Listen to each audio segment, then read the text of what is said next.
ক্ষমতা আর কর্তৃত্বের মাপকাঠিতে নয়, বরং আন্তরিকতা, মানবিকতা আর ধর্মীয় মূল্যবোধের মাধ্যমে একজন প্রশাসক কিভাবে মানুষের হৃদয় জয় করতে পারেন। পিরোজপুরের ইউএনও মোহাম্মদ জাহিদুল ইসলাম তার জীবন্ত উদাহরণ।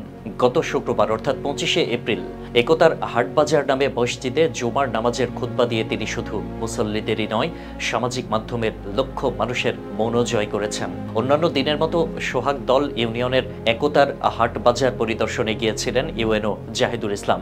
ঠিক তখনই জুমার আজান ভেসে এলো। কাজের ফাঁকে নামাজ পড়তে মসজিদে চলে গেলেন তিনি।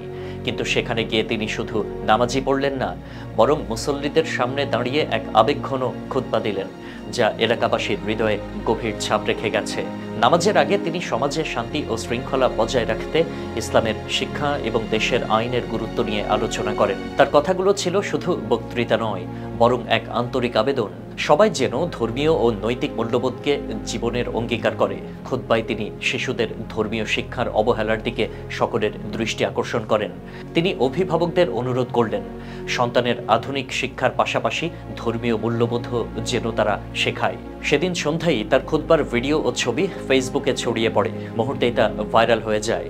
জাহারুল ইসলাম নামে একজন লিখেন, আলহামদুলিল্লাহ, নেসারাবাদবাসী হিসেবে আমরা গর্বিত যে আমাদের ইউএনও এমন দিনদার ও যোগ্য মানুষ।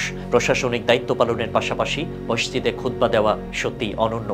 বরিশালের বাকেরগঞ্জে জন্ম নেওয়া জাহিদুল ইসলাম গত 23শে মার্চ নেসারাবাদ উপজেলার ইউএনও হিসেবে দায়িত্ব নেন। মাত্র 1 মাসের মধ্যেই তিনি প্রমাণ করেছেন, প্রকৃত নেতৃত্ব শুধু আইন কানুন প্রয়োগের মধ্যে সীমাবদ্ধ নয়, এটি মানুষের সাথে সংযোগ স্থাপন, তাদের বিশ্বাস ও সংস্কৃতিকে সম্মান করার মধ্যেই নিহিত।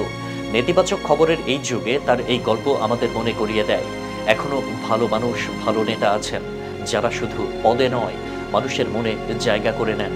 সেদিনের সেই জুমার নামাজ শুধু একটি ধর্মীয় ইবাদতই ছিল না, বরং এটি ছিল একটি সম্প্রদায়ের হৃদয়ের মিলনক্ষেত্র।